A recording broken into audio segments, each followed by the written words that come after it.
Due to COVID-19, this meeting will be conducted as a Zoom meeting pursuant to the provisions of Assembly Bill 361, which suspends certain requirements of the Brown Act. This meeting is being live streamed on the CCTA website. The chair will call upon members, staff, and other speakers by name. Please speak clearly and state your name before giving comments or remarks. Persons participating via Zoom with their cameras enabled are reminded that their activities are visible to viewers. Members participating by Zoom wishing to speak should physically raise their hand and unmute their mic when called upon. Members should mute their mics when done speaking. Citizens participating by Zoom wishing to speak should use the Raise Hand feature or dial *9 if participating via phone, and the chair or staff will call upon them at the appropriate time. Citizens will have 3 minutes to speak.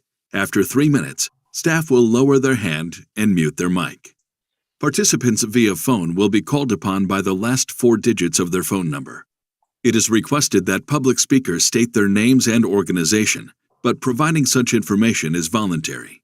Written public comments received in accordance with the teleconferencing special notice for public comment guidelines are printed on the meeting agenda. If authors of the written correspondence would like to speak, they should raise their hand and the chair will call upon them at the appropriate time. All written correspondence received after that and during the meeting will be entered into the record. A roll call vote will be taken for all action items. Thank you for participating in a meeting of the Contra Costa Transportation Authority. Okay, thank you, everybody. And Caitlin, could you now call the roll, please? I'm happy to, and thank you for running the video, Tarian. I appreciate it. You're welcome. So we did have a couple members say that they would be absent, but I'll just go through the list as normal. So first, Member Anderson.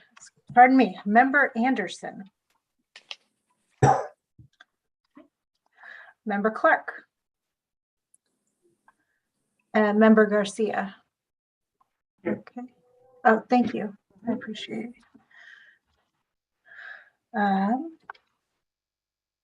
Thank you. Member Cooney. Present. Thank you. Member Dodgelli. Present. Thank you. I know we spoke earlier. Member Toth, pardon me, Debbie. I know you corrected me earlier. Thanks. Of course. Thank you. Member Ibarra. Present. Thank you. Member Kamara. She did alert us that she would be absent today, but I just wanted to double check. Member Churchill or Member Noya? Okay, thank you. Next is Member Nestor Brush. Member Ridgway? Here. Thank you. Member Perry? Here. Thank you. Member Reese Brown? Okay. Member Timothy? Okay. Member Smith? Here. Thank you. And finally, Chair Abelson. Here. Thank you very much. Thank you. The next item on the agenda is the Pledge of Allegiance.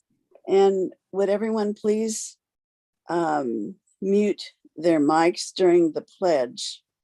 And I'll go ahead and say the pledge, see if this works right.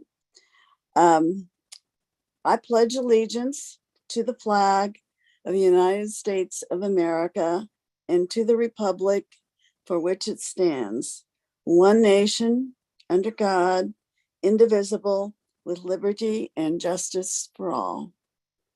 Thank you. Okay, next is introductions. And I believe you could, do we want to start all over with introductions? Or do we want to include what we already did for the role? Why don't we just go ahead? Why don't we go ahead and do the whole? Why don't we just go ahead and do the whole thing over again? Gives us a better chance to know each other's names, I think. Okay, so I guess that is the same as calling roll, isn't it? So why don't we skip Maybe we that? can just introduce staff. Yeah, and if there are any members of the public. So staff, could you please introduce yourselves? Caitlin, go ahead. I'd be happy to. I'm Caitlin Stone. I'm a member of CCTA. I'm new to PCC. This is my second meeting, so bear with me. Luckily, I have Terry Ann Grover here, clerk of the board, to support as well. So I will turn it over to Terry Ann to introduce herself. Hello, I'm Terry Ann Grover, the Director of Administrative Services here at CCTA, and Peter Engel.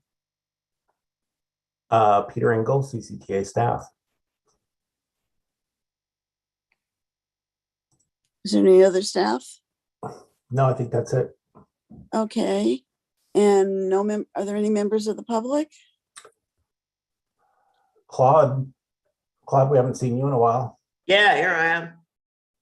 Thank you for coming. Claude Battaglia with Independent Living Resource. Okay. Are you a member of the committee or are you? No, I'm a community member. Public? Yeah, Okay, thank you. Thank you for coming. sure. Okay, and have we covered everybody? I believe so. Okay, great. The next item on the agenda is public comment, which is an opportunity for members of the public to speak on items that are not on the agenda. If you want to speak on items on the agenda, you can do so at that time of the agenda item. Have we received any written public comments, Caitlin? We have not. Okay, and could there be any at this point verbally? Members of the public who are attending the meeting currently, Claude, if you would like to. Otherwise, we do not have any currently not on the agenda. Items that applied not to on the agenda. Yeah, I don't have anything at this time. Okay, thank you. Then we'll move on. So now we go to the consent calendar, I believe. Item number 5 on your agenda. Are there any changes, comments, etc. from the committee?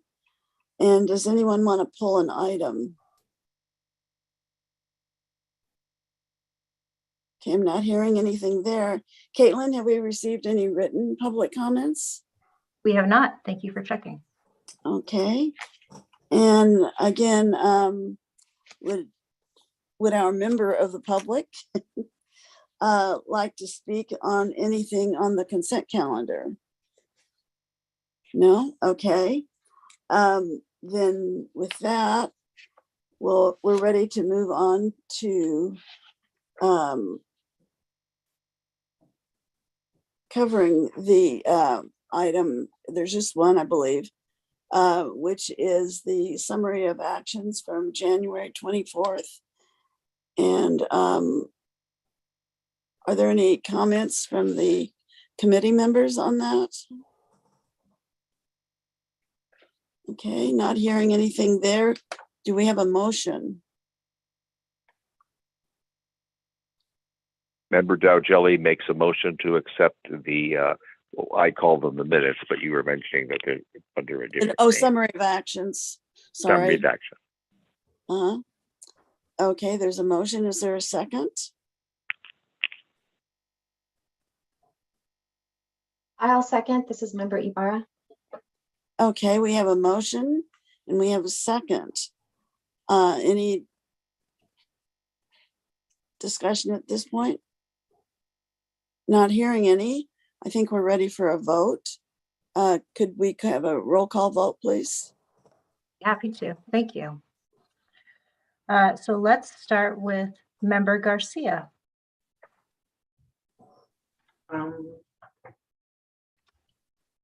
Thank you.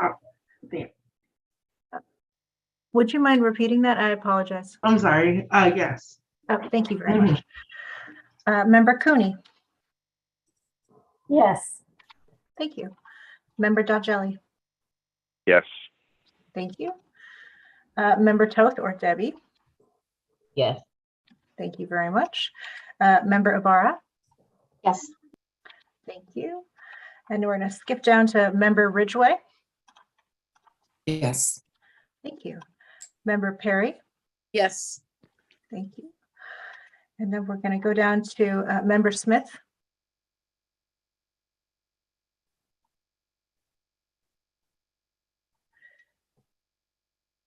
Member Smith. Looks like he may have stepped away. Okay, and finally, Chair Abelson. Yes. Motion carries unanimously, I believe. Yes, we had 8 votes for a pass, so it does pass unanimously. So now we'll move on to section 6 of the agenda, the regular agenda items. The first item is an informational item presented by the Director of Administrative Services, Terry Ann Grover. And Terry Ann will provide information on the Fair Political Practices Commission Form 700 Conflict of Interest Training and Assembly Bill Ethics Certification. Terry Ann? Good afternoon, Paratransit Coordinating Council Chair and committee members.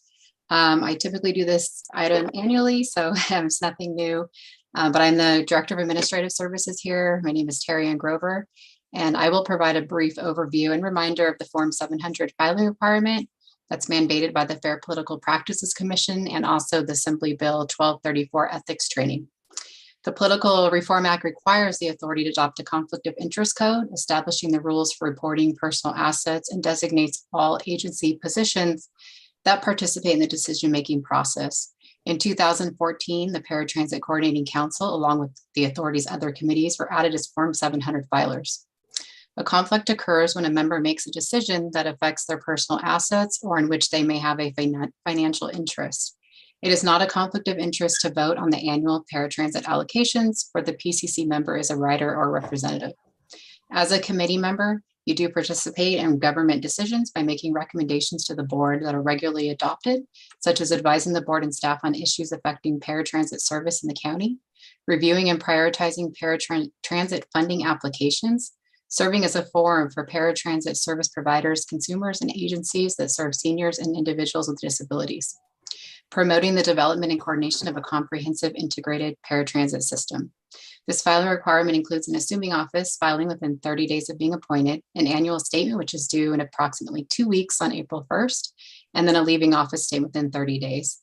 So it is important to provide a home email address and contact information when you do resign from the committee so that I can reach you about the filing.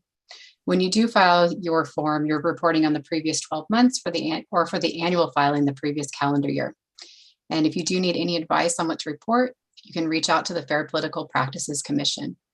Since 2017, we have been using NetFile for electronic filings of the forms.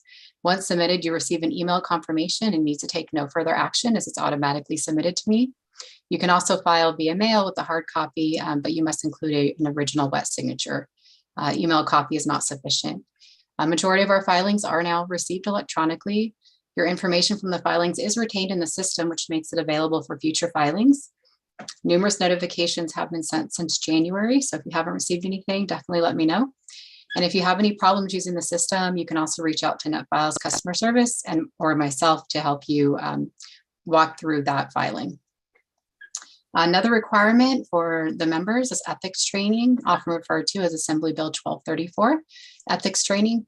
It requires local officials to receive at least 2 hours of training in general ethics principles and ethics law relevant to public service every 2 years and within 6 months of being appointed to the committee. The training focuses on establishing and maintaining public trust, and that as a representative of the authority, you act with integrity, economy, fiscal prudence, and in a manner that retains and inspires the trust and confidence of the people that the authority serves. The Fair Political Practices Commission does offer free online training. You want to make sure that you take the training for local officials and not state to satisfy the requirement. You can reach out to Caitlin if you need this information. And at the completion, a certificate is provided in which you will sign and email it to Caitlin.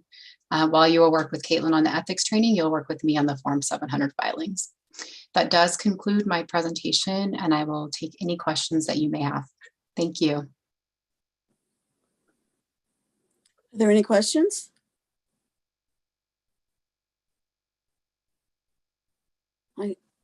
as far as I can tell, there aren't any questions, but I'm not sure I can tell. I don't see any either. So Okay. thank you.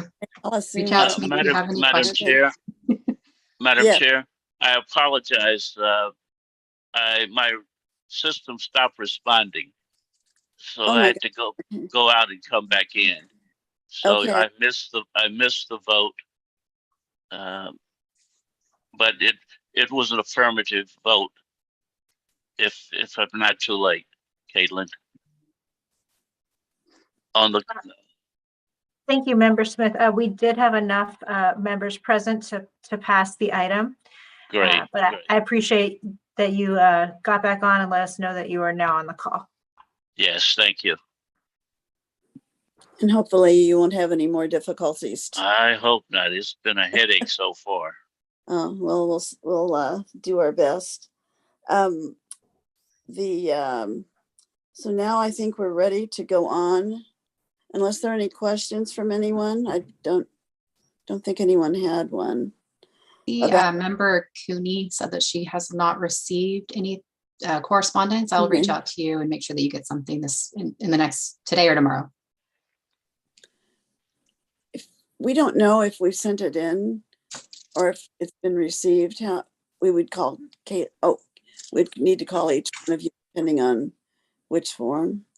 Okay. Yeah. For the Form 700, you can reach out to me, and for the ethics training certification, you can reach out to Caitlin. Okay, great. Thank you. You're Okay, so I think we're ready to move on to the next item.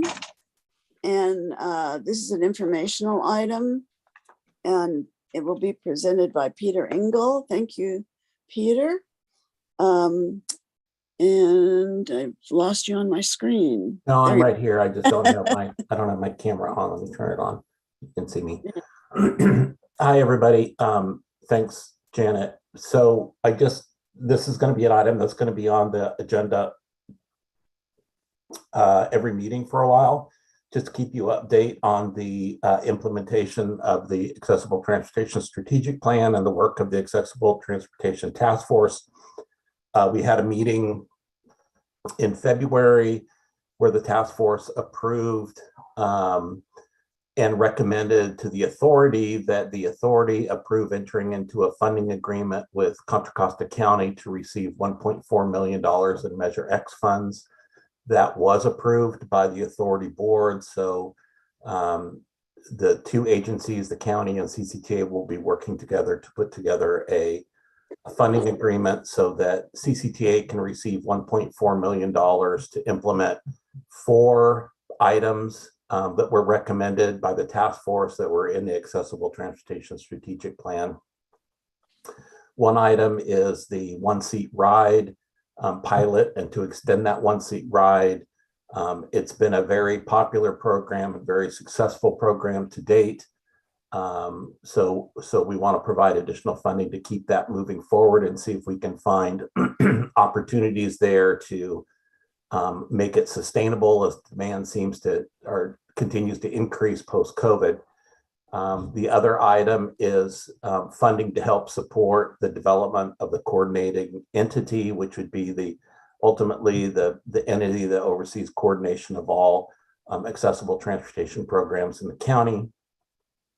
The other item is a fare subsidy program, which I'm sure you'll all be excited to hear, and this will be to help reduce the cost to the passenger. Excuse me. It'll be a rider side subsidy to reduce fares for folks that are using the service. And then the last item is to start working on the one call, one click, which is the ultimate goal. This is very early stage, so we'll be working at information and referral and updating kind of the information we have. I think at this point, ultimately, the one call, one click is going to be part of the coordinating entity and their responsibility. So we don't want to get the cart in front of the horse on this, but we do want to start updating some of the material that is available to folks for information and referral. So we'll be looking at that. These are the kind of the 4 items that we're looking to fund with this 1.4 million.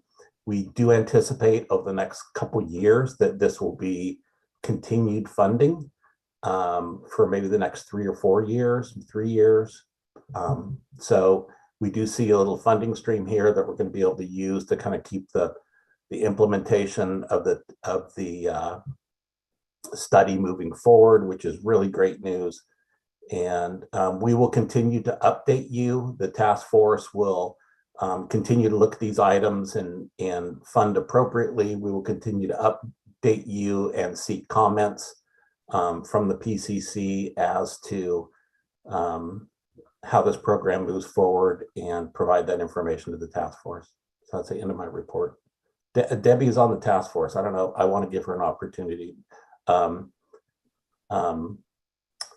Ms. Toth, Representative Toth. Debbie, You do you want want to give me an opportunity what? Oh, just to, if I said anything wrong or I just support or, whatever. comments? I didn't comment. I didn't want to, since you're on the task force, I didn't want to leave you off you don't have to say anything.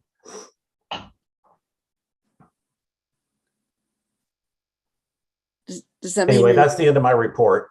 Okay. Do you have anything to add, Debbie? I guess I would say that it would be great if PCC members would attend the meetings and weigh in if they wish. I guess I just feel a little bit like it's an interesting space to be working with directly with some of the members. Janet, you're on the CCTA, or you were on the CCTA board, so you know what it's like to be a member of the PCC and working with a body of folks who really don't understand the mechanics of paratransit and the variety of different barriers that folks can face when trying to get from point A to point B. It's just been an interesting experience, and I think it's very different. We're moving in the right direction. I think that there's probably a hope that I have never had when it comes to accessible transportation now. That there's funding, that there's a will, that there's decent conversation happening around what needs to be done. We have a set of guiding principles that really embodies what it should be. So it's kind of exciting work, and I would encourage the PCC members to attend if they're interested. That's all. And I think Peter did a great job. Thanks. Madam Chair, what time does these meetings usually begin? This meeting or No, the task force meetings. The task force. They're scheduled the third Thursday, somebody correct me if I say the wrong thing, the third Thursday of the month, but every other month. So the next one is in April, the third Thursday in April at 2:00. Oh, and Pella, we can get you on the list to send you the link to the meeting and all the agenda and stuff. I would love to be there. Thank you. Okay. Caitlin, It's the opposite months of PCC. I'm sorry? It's the opposite months of PCC, so it's bi-monthly, but opposite months. Correct. Yeah, thank you. Anybody else have anything they'd like to say on this item?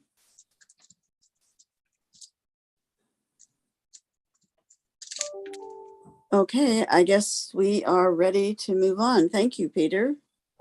And Chair Abelson, before we do move on, I apologize. I just wanted to note for the record that we don't have any written public comments. Okay, thank you. And I was going to ask our member of the public who's present, although I don't know if that's still true. Clock's still there. Speak. I'm still here. Oh, there you are. You moved on my screen. Do you have anything you'd like to add or say? No, I noticed I was trying to put something in the chat, and for some reason my chat is disabled. I don't know how to fix that. So that's weird. I guess if I have anything to say, I'll just unmute, raise my hand. Thank you. Physically raise your hand. That would help. I'll notice that at least. Okay. But I really ought to be asking if there's public comment on every item, unless I make a mistake and forget. Okay, I think we're finished with this item. And again, thank you, Peter, for the presentation. And we are ready to move on to the next item, which is also an informational item. And it's for an opportunity for the operators to present any information that they have on anything that's going on in their area. Are there any operators who want to say anything here? This part? And Janet, I guess since we only have a few operators on the call, I would also certainly love to hear from Vi and Claude and Debbie and some of the just agency folks that also have either transportation programs or certainly needs, and just see how COVID at this point is still affecting those programs. It seemed like when COVID came in 2020, it came in with a storm, and it seems like it's gone out with a storm all of a sudden, but maybe not. It's just maybe from what I'm seeing, but you guys are working with a certainly different set of folks than I am, and maybe it's causing, continuing to cause issues from all your perspectives and your ability to deliver your services. Well, my understanding is that it's not really gone out. There are still issues with COVID.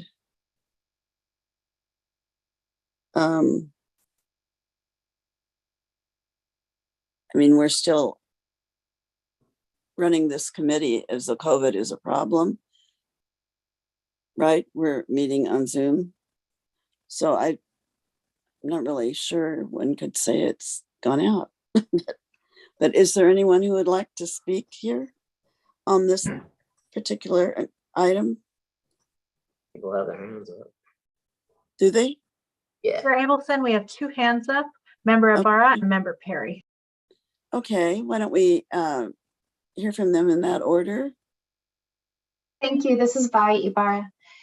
I think the feedback I would have right now is the programs and the people that I am speaking to and hearing from most are still receiving lots of services remotely or in some kind of hybrid. So I'm not hearing from groups where everybody's back in person full time. So I'm not hearing feedback about transit issues. Some of the providers provide their own transportation, and so they've been managing that as they're able to in terms of not overloading their buses, limiting the number of people that they can transport at a time.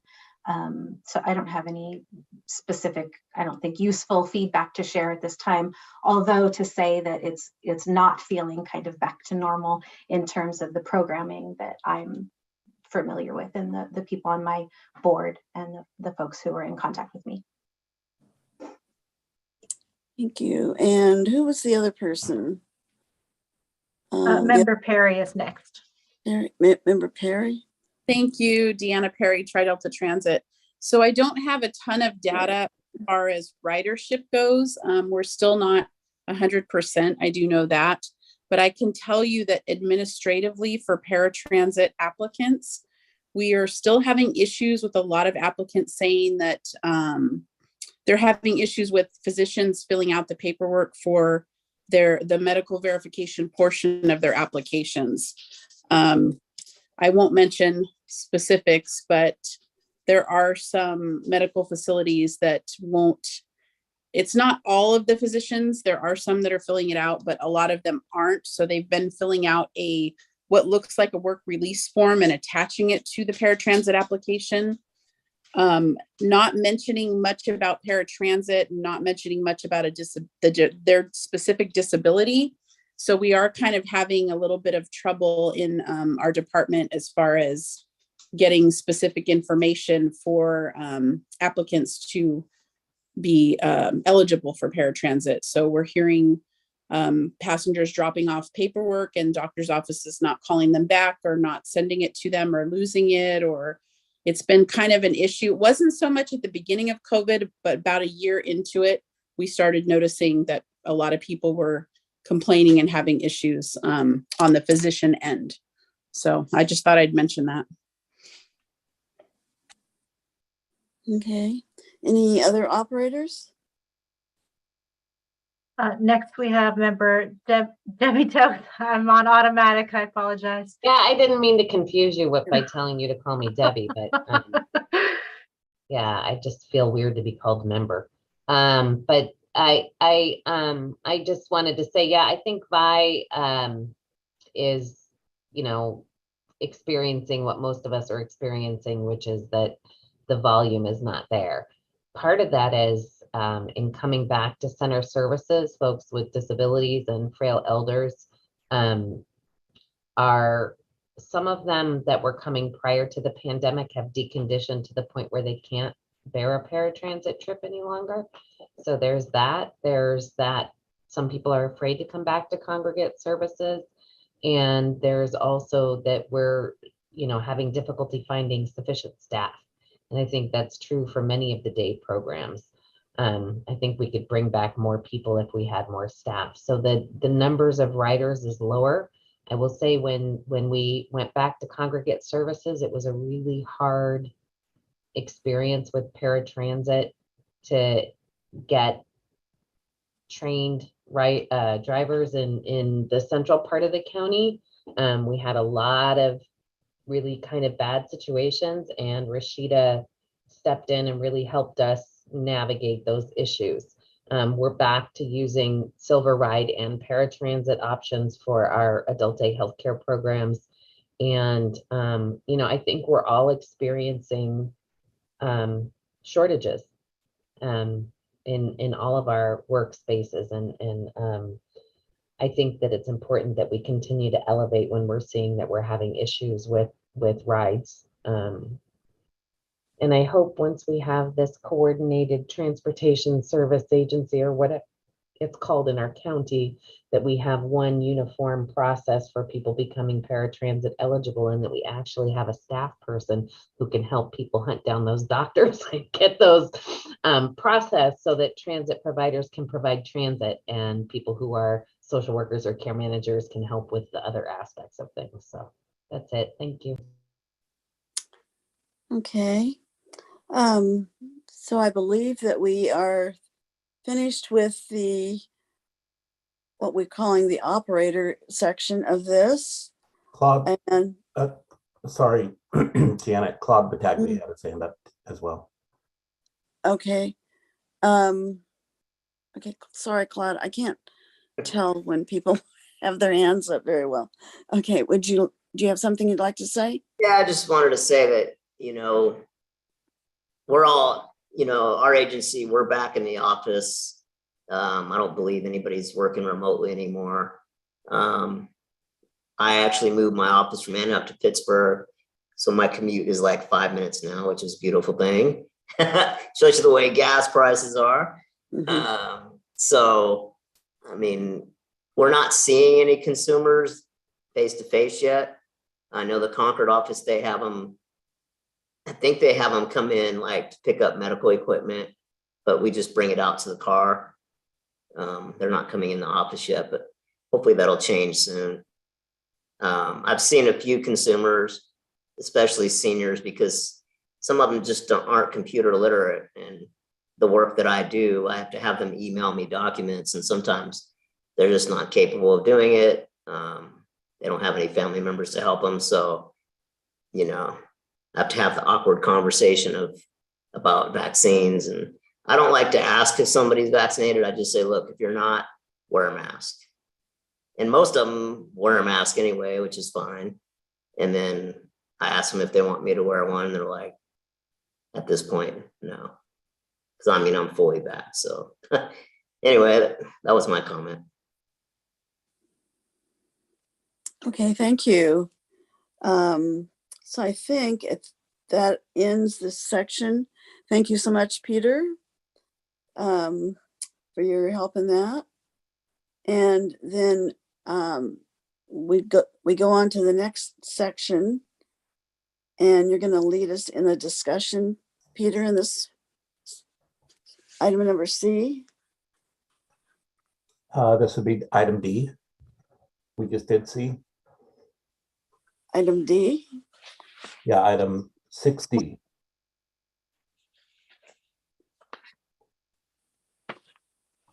I thought we just finished 6B. No, we finished the COVID recovery item, which is C. Somehow on this thing I have, I don't see that. I need to go back to the regular agenda, I guess. Here we are. Okay, we're in 6. That was 6C. Yeah, that was 6C. So now we're on 6D.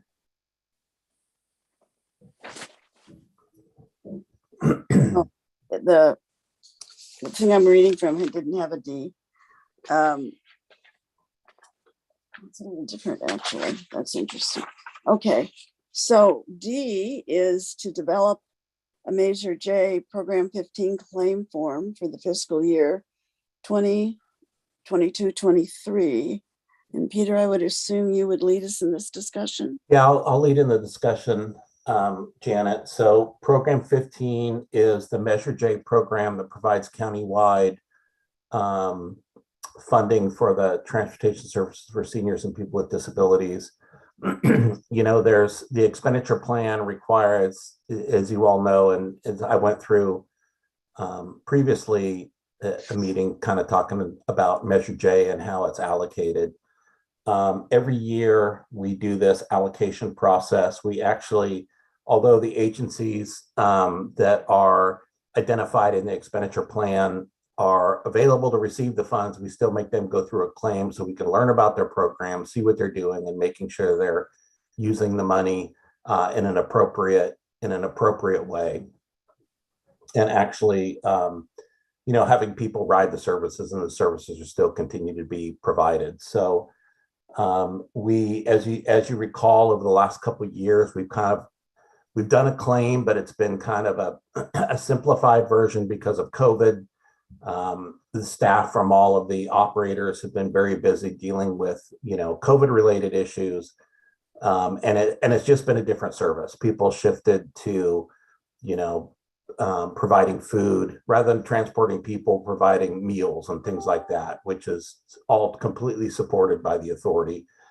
But, you know, the time has come to start to go back to a regular claim process where we look at budgets, we look at services provided. We get an opportunity to really clarify service areas. We've had some issues come up in West County regarding San Pablo and El Cerrito and Richmond and their city services and kind of who's serving who and what. And so this is the opportunity we have to really clarify those issues as to the expectations of the customer, which is really what we're after, and making this a people-driven service. And that's what we want to use the Measure J funds to support. So we are looking potentially from all indicators at a very good year. Christmas has come, and which is kind of not what we anticipated when COVID started. We had a very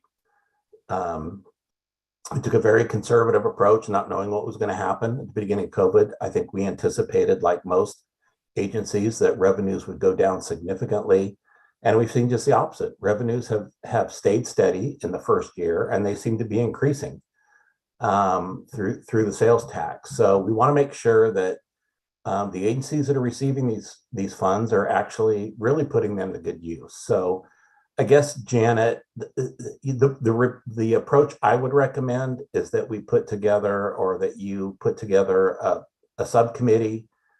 I know there was interest in this before, to really take a look at the claim forms, and are we asking the right questions? Are we getting the right information? And is it useful to the PCC when we bring these claims back to you for approval, to then move on to the authority for funding resolutions? So I think that's all I have. You know, we have I anticipate potentially going back to, depending on how fast, if you want to do a subcommittee, depending on how fast we can get them together and get some claim forms in place. Typically, we would go to the authority in June. We could potentially push that off to July. So I think that's the end of my report. I'm certainly happy to answer any questions, but again, we're in a position now where I think we need to go back and have the operators submit, more information to us so that we can make informed decisions as to how we allocate the funds. Not that we have a lot of leeway in the from the expenditure plans perspective, but we do have the opportunity to ask questions and recommend things to the authority to take a look at. So how much time do you think it will take to get the form to the operators? Typically it takes them about a month to fill it out. I think if it's a new form, they can certainly do it in less than a month. I know a lot of we give them a month. I don't think they normally take that long. I think if it was a new form, it's going to have a lot of the same information. But I think a month is still fine for them to put that information together, especially when it means, getting funding. Well, so I'm just trying to understand if there's time calendar wise for us to do something. I think it's a good idea to do it, but are there enough? We're in March. If we can get a subcommittee together by the end of March or early April and get a claim form put out, we can do that. I'm sorry? We might be able to get the subcommittee together today to see who's interested, right? Well, yeah, find out who's interested. Yeah, I don't know that we can meet today, but no. No, if you want to appoint or take volunteers for the subcommittee, we'll just work with those people. Would like to be on this subcommittee. I'll do it. Is anybody else? I think Debbie has her hand up, but I think she had a question. I don't know that she's volunteering to be on the subcommittee. That's exactly correct. Thank you. Okay. Is there anybody else who's interested in being on the subcommittee? It would meet maybe. I will be on it. Okay, that sounded like Pello. Like Tello, but I'm trying to use the pictures and it's not working so well. No, I'm still having technical problems, so you don't have my picture. Oh, video. That's why. Yeah. Okay, but I'm going by voices. Okay, that's two. So if we could get at least one more person, then that would be great. Maybe involve that all-day review, Peter? Pardon? I would imagine.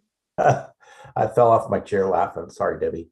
Yeah, it involves so this is the subcommittee to help us put together the forms, not necessarily to review. Oh, the form. It could be the same. It could be the same subcommittee.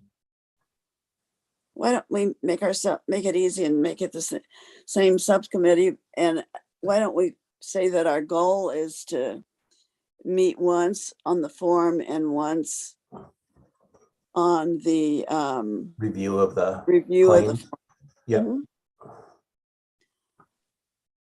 Yeah, I don't think I could give a full day. I'm happy to have eyeballs if there's a way to do it where we provide feedback without being in a room for a full day. I just can't give that kind of time, but I'm happy to put eyeballs on something. So whatever it looks like these days in COVID times, I don't know. You know what, Debbie, I think you brought up a good point. With COVID times, we always did it a one-day thing to make it convenient for folks to get into a room together. But if we're doing Zooms, we can probably do it over a couple of days. Might make it even easier.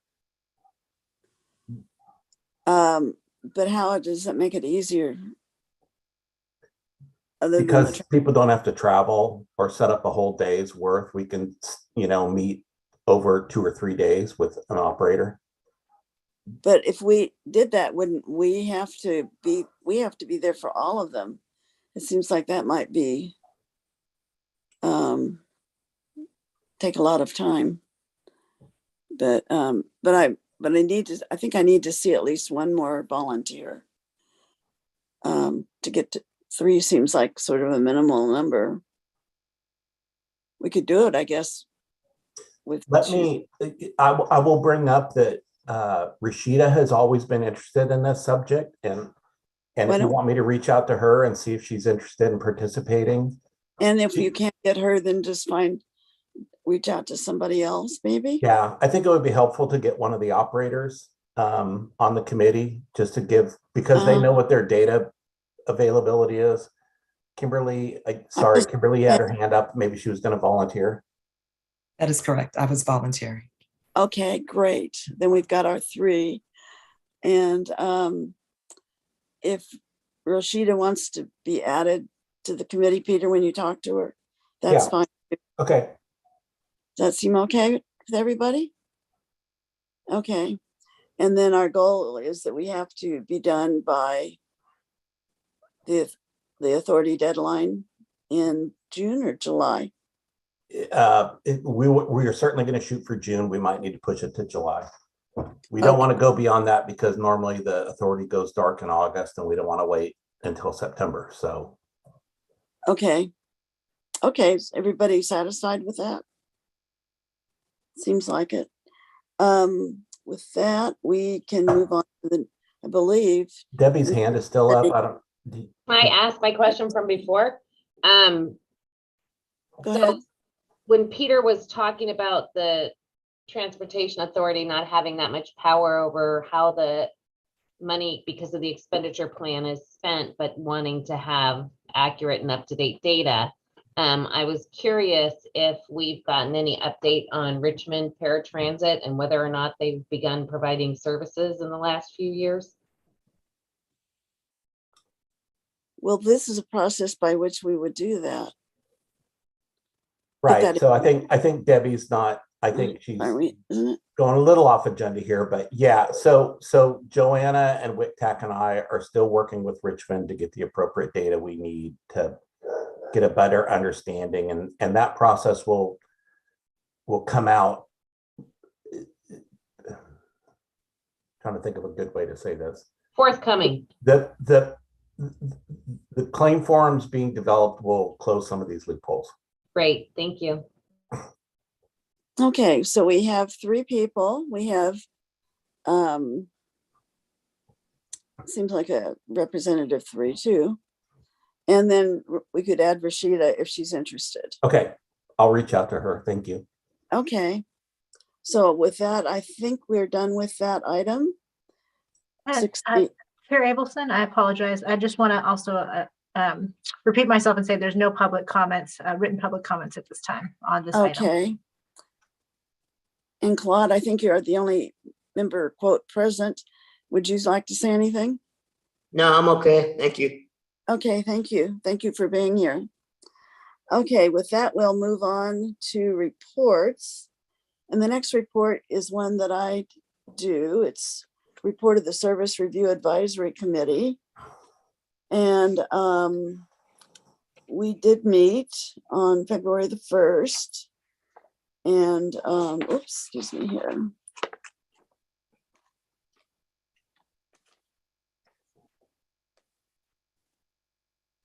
I'm just looking here fast.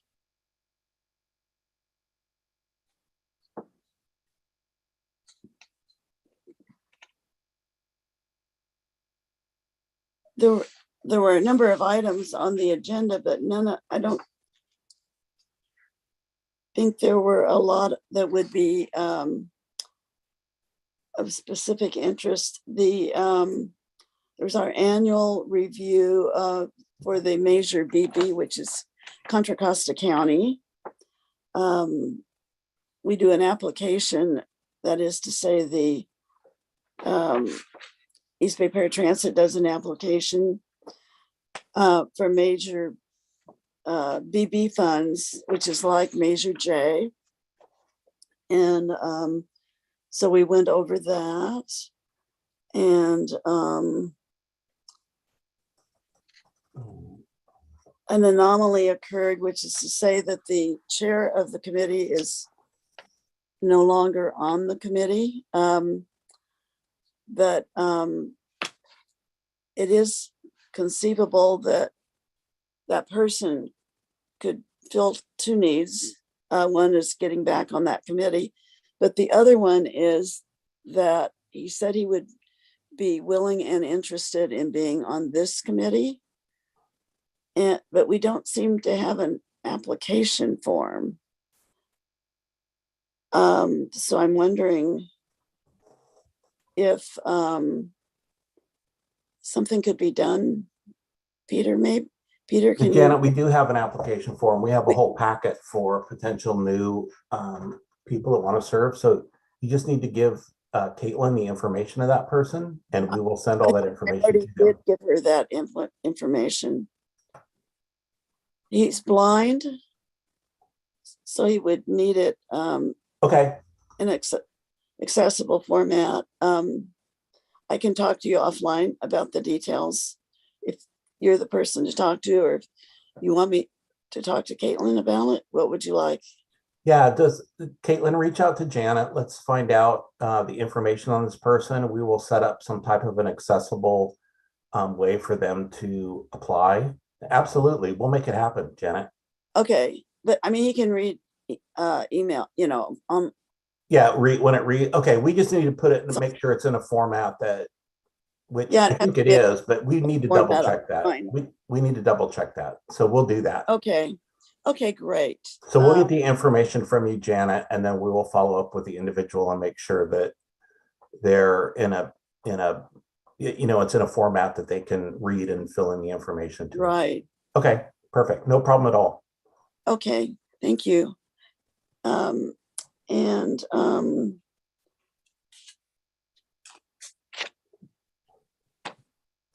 just looking at the agenda here.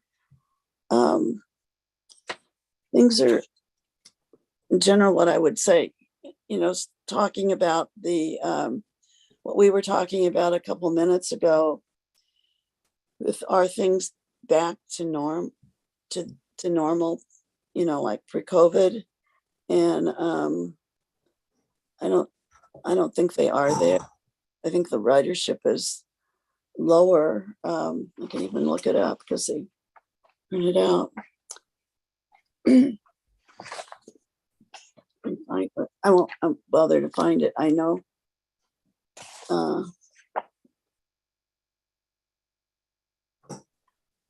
Yeah, doesn't look like ridership is not up.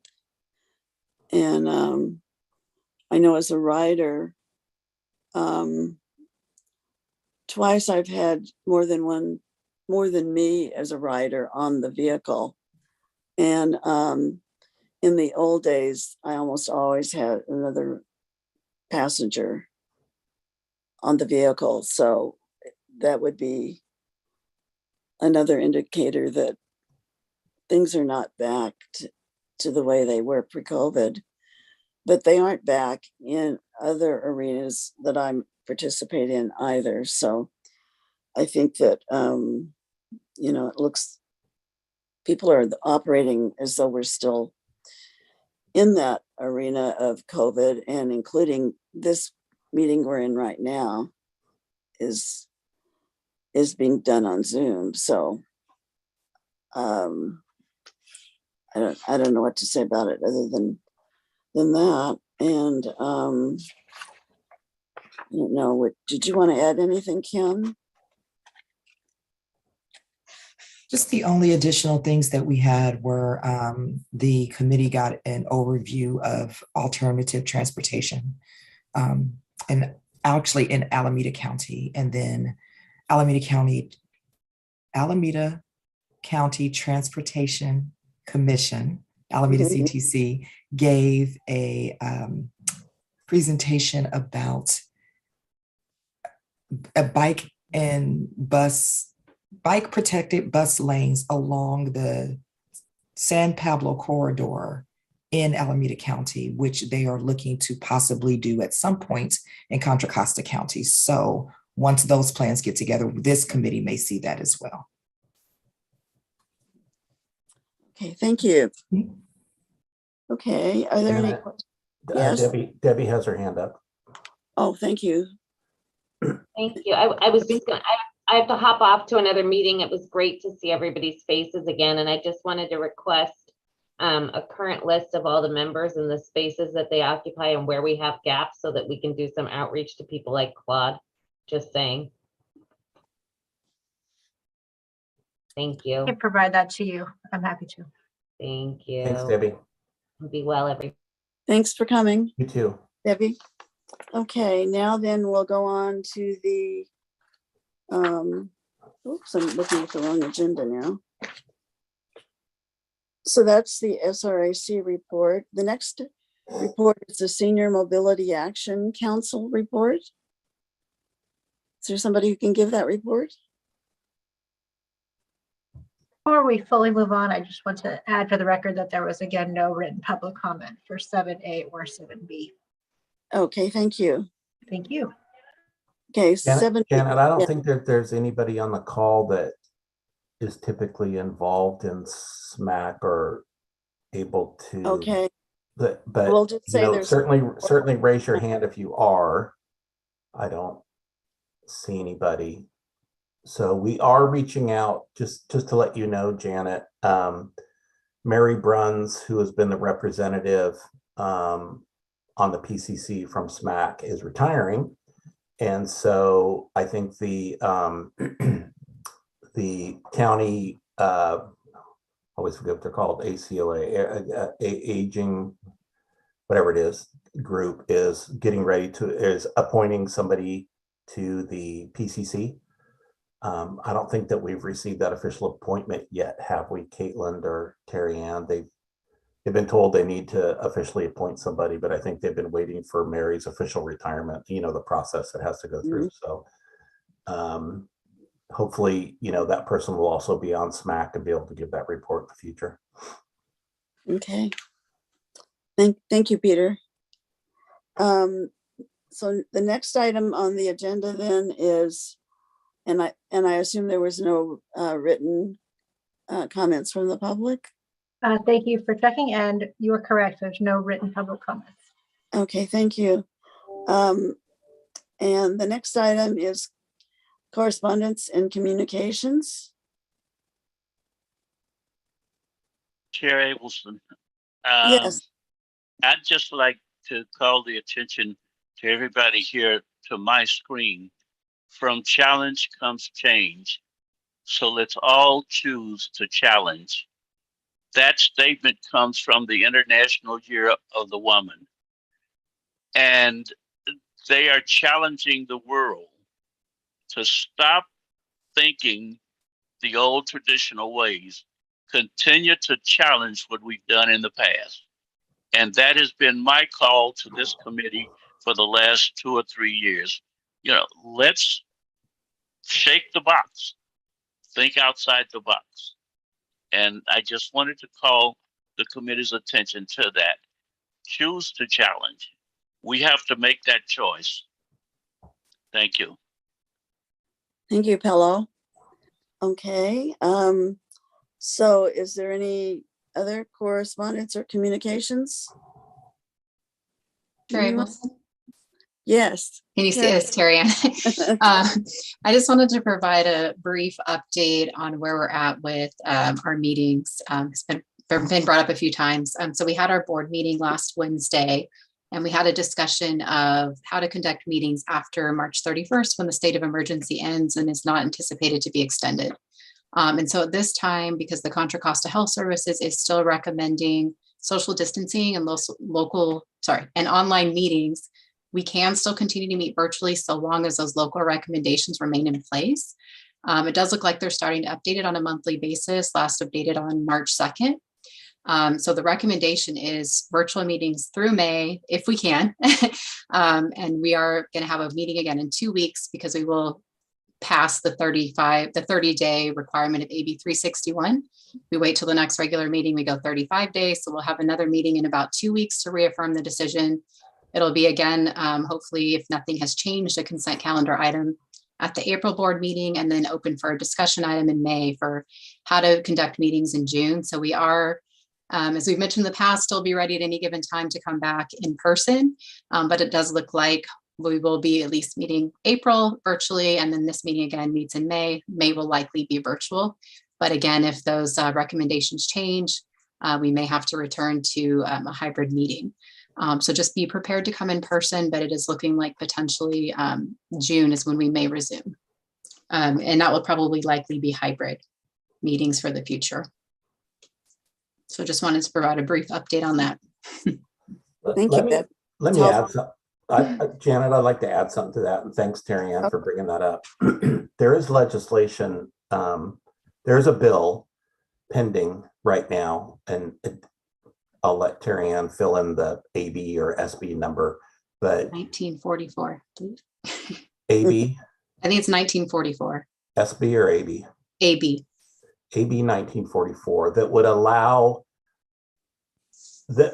allow agencies to continue to meet virtually without having it would basically change some of the Brown Act requirements that would require if a member of a committee needs to meet remotely.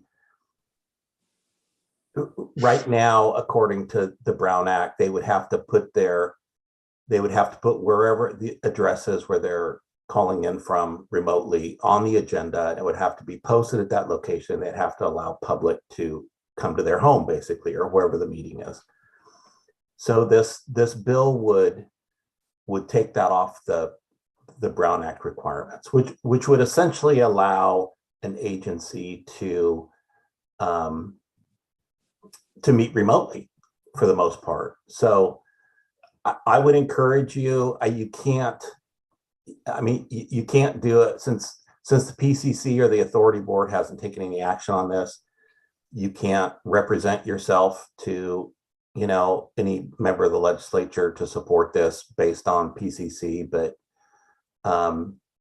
if you would like to see that happen, and essentially what that would do, it would give our authority, and they have given us some kind of initial positive aspect on this, is that as the authority board, they would probably meet in person, but they would allow committees and subcommittees and advisory committees to continue to meet virtually.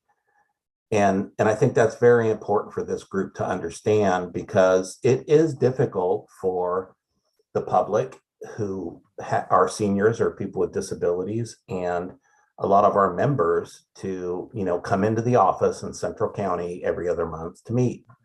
And I just think it would make it easier, but we're not going to be able to allow that to happen unless this bill passes. I shouldn't have said it that way. That sounded like I'm promoting the bill. But anyway, I would encourage you, if you're interested, to read the bill and to reach out if you're interested on your own time. Like I said, you can't say it's a recommendation of the PCC or the authority, because there's been no action to that. But this is a way that will allow the committees and subcommittees to continue to meet remotely, even though the board will probably go back to in-person meetings. Yeah, and that, just to confirm, that is Assembly Bill 1944. It was last referred to the Assembly Local Government Committee on February 10th and has not been scheduled for a hearing date yet. So it is pending. It is floating out there. As Peter mentioned, it will be similar to what we're doing now with AB 361. However, I think the only difference is that there will have to be a video component that the agency will have to provide. But that would be, if that bill does get signed by the governor and gets passed, then that would be a means for us to be able to continue virtual meetings in the future.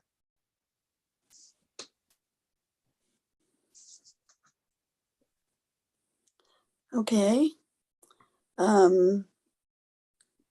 Let's see, I think we're ready for future agenda items.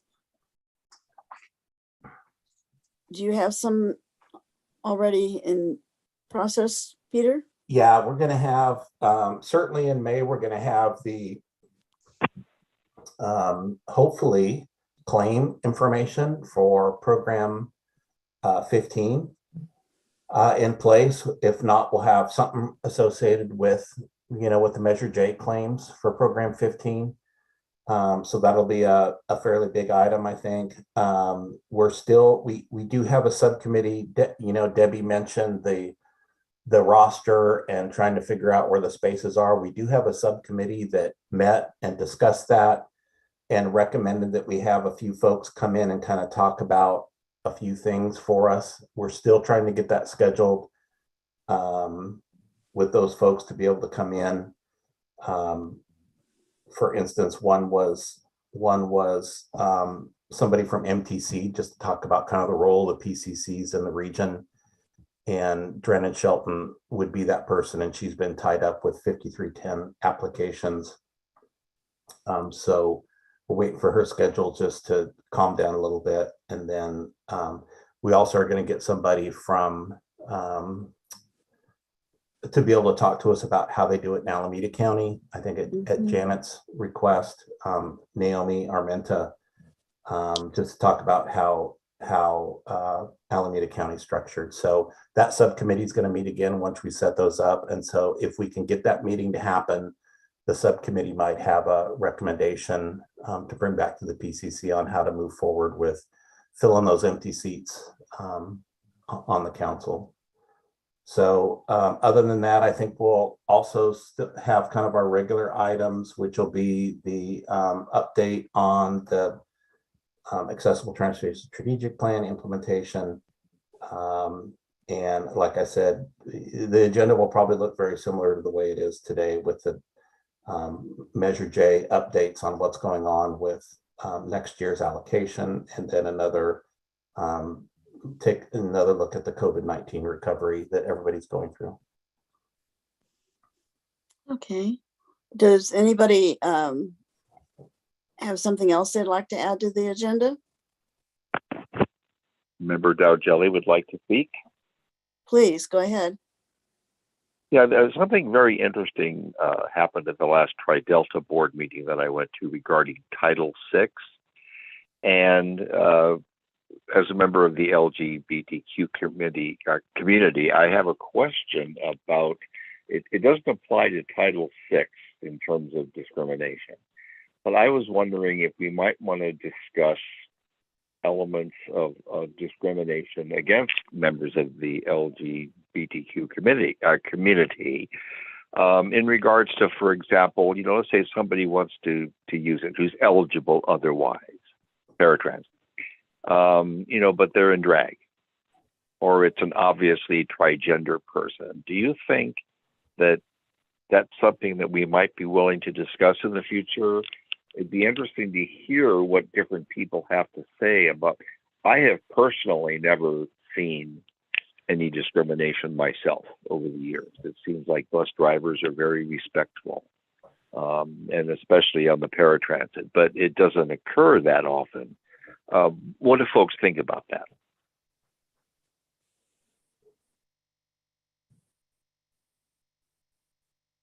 Michael, just to clarify, are you talking about in a person applying to become eligible for paratransit, or no, if they are eligible practices? Yeah, I don't, that element, I don't know. I guess we could discuss that, but I was thinking more in terms of if people are eligible, but they are queer, transgender or whatever. If that's an element that other people may have seen. I haven't personally seen it. The stuff that I've seen over the years has been very respectful. Somebody comes in on drag, and especially out in the East County area here, people seem to be okay with that. But I'm just wondering if it applies to paratransit. That would be a smaller community. People would be more obvious because the bus is smaller. Just a curiosity.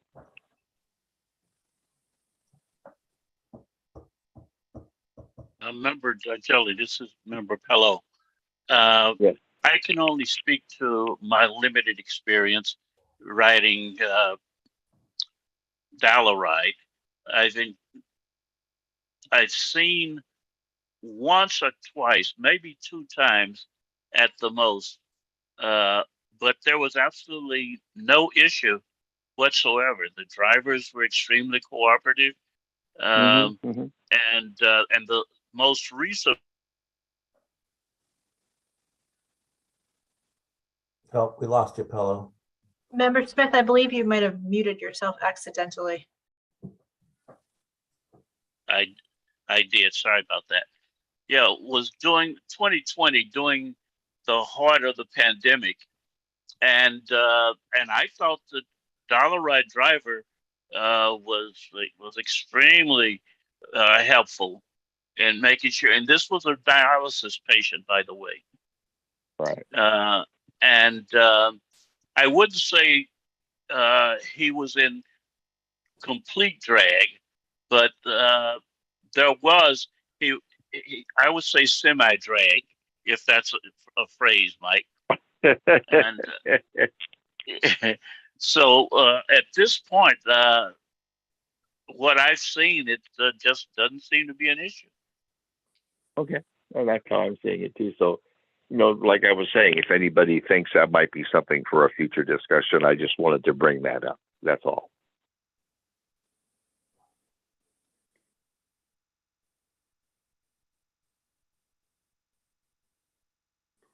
Okay. So we're on future agenda items. We have some already, I think. Continuation of current items, and then anything that might come up. I think we have enough on our agenda for next time. At the moment, what do you think, Peter?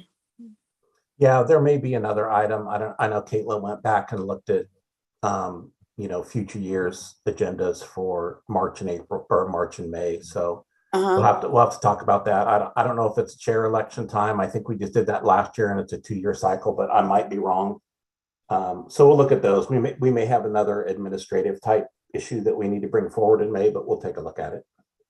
Okay, great. Anybody else? Okay, and are there members of the public who want to speak?